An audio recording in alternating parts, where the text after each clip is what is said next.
Are we on? Hopefully. Right. People off the tube. Maybe Facebookers too. Or, wherever you are today. Who knows? Right, updates.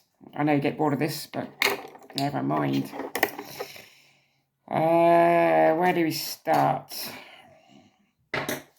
Okay. Let's do London GIC first. I think it's more important. Do I need this or not? I don't know. Okay, putting London GIC. They're very, very interested in what I want, what I need for the rebuild. Again, no. But they're also offering me some voice training.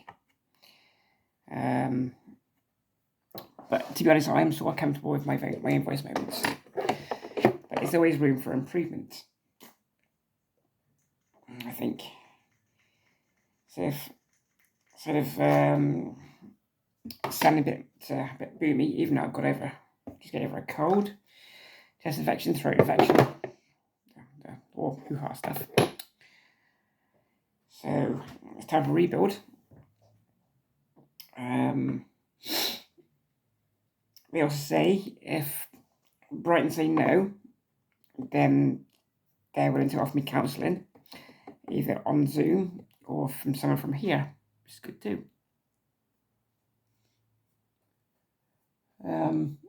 Also, they're also saying if I want, then they'll put me in for a referral to have surgery somewhere else in London, maybe. But because the surgery I want is either a sigmoid, that's only got a 10-year guarantee to last. So that'll probably take me up to about 60 if I want it. But is it worth it? I don't know. Don't particularly want a working vagina. Am I going to use it? I know it'll make me complete. Also stop the thoughts of self-harming too. Trying to open up my own canal or make my own opening. Can't have a canal anyway because I've got nothing to use.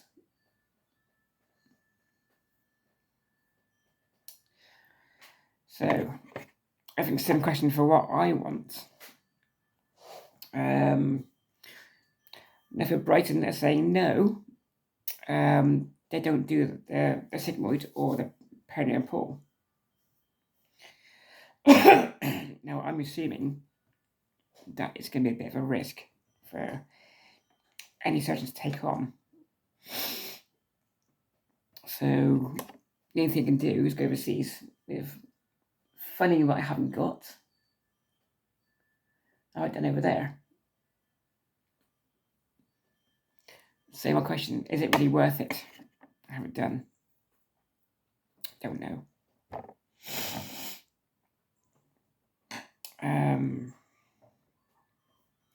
I feel kind of saddened today. It's not going to get done. So I have to weigh up my options. What's best for me and how to get on with life in general. Even though I have lived with this since closure in 2019, 2020. So I'm still quite comfortable with what I've got. Even though I'm not sexually active at all. Bear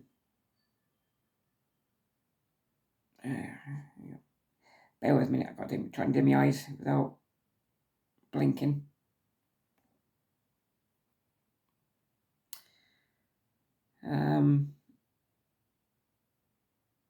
I've I can't say I've worked hard for this, but the preparations I've done for the major surgery seems like it's gone to waste.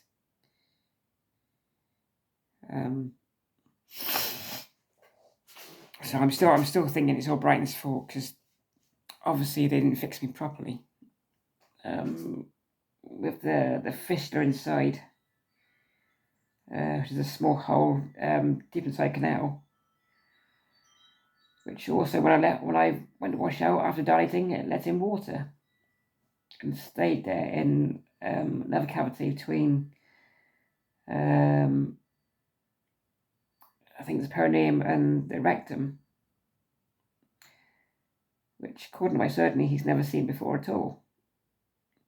So now they're still blaming me for over dilating, when actually I kept everything to the book and to the rules. So in my opinion, it's their shoddy work for not sewing me up properly at all from when they first did the main op. And that is quite sad, really. It really is. I mean, I know no other op is 100% reliable. So things never work out as they should do.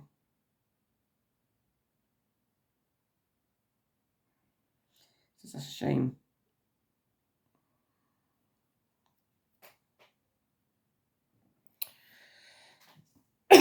Might have to use what I've got. So let's see what the professor in GIC Tavistock and Portman can come up with. Hopefully good news. I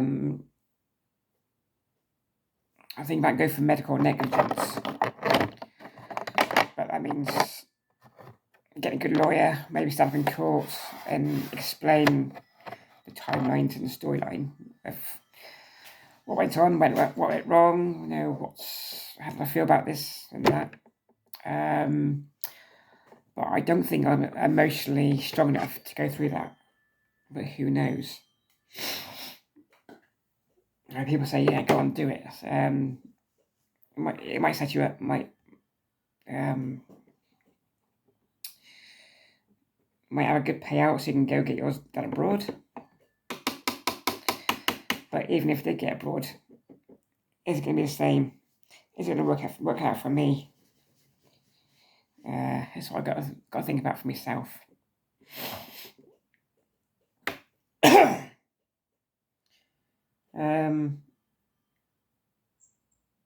Yeah, so even with the EPD and the PTSD traits, I'm sort of trying to keep on top of. Going out on my own, even with dog walking, that's good for the park. It's okay, I'm fine. Thoughts stop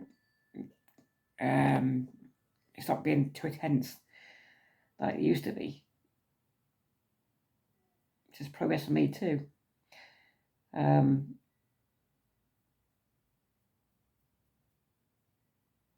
Even though I'm home alone for 2 weeks, it's also a challenge too. See how I am, what I can do for myself to be a bit more independent and what I'm more capable of doing.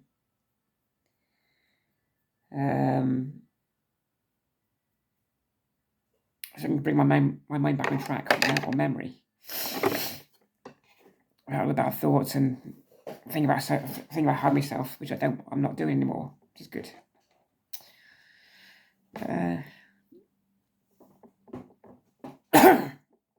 So I think in the long run, the counselling may help just a little bit. I think so anyway.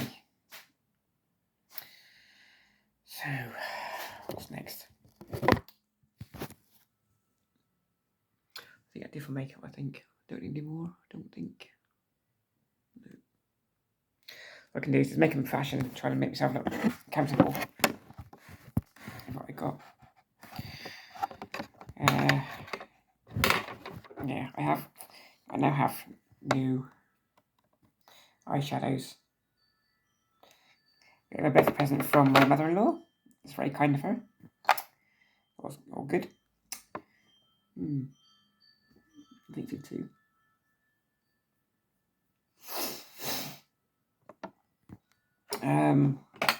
Also, without trying to go too deep. Oh dear, deep.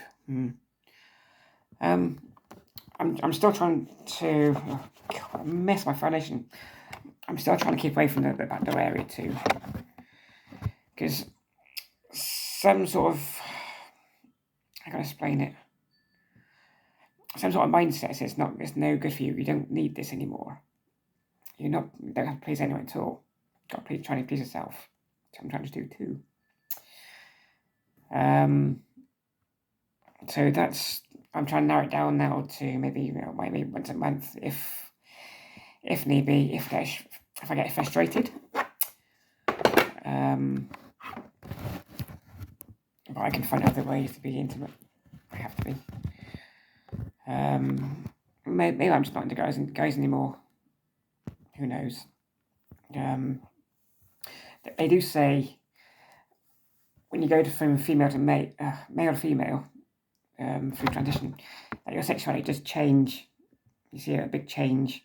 So you start seeing more interactions with women, which I've done already, not sexually.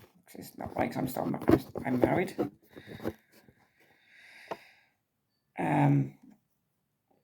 So maybe it's just maybe I'm looking at them, see how they carry themselves, see what the sort of clothing they wear, the way they do the makeup, the body language, the speech.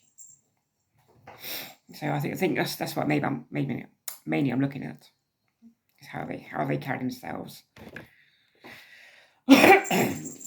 Yes, I do find them attractive. I'm not trying to perfect myself to be more like them, just be more comfortable with myself too. So there's a lot of things that need to be done for myself, put myself first. Even though I have said in the past, if I do put myself first, then I just feel a bit selfish if I do. So I'm going to try and get back to my music because I haven't played for ages. The things I like. I'm also into the narrowboat stuff and the van life too. Because I think being in a house, it really bores me. It doesn't do nothing for me. Even though you've got a nice hot bath, hot shower upstairs, cozy bed to sleep in when it gets really cold at night or in the winter. But I mean, you take things for granted. But I'm looking at just be more adventurous and see what else is out there too.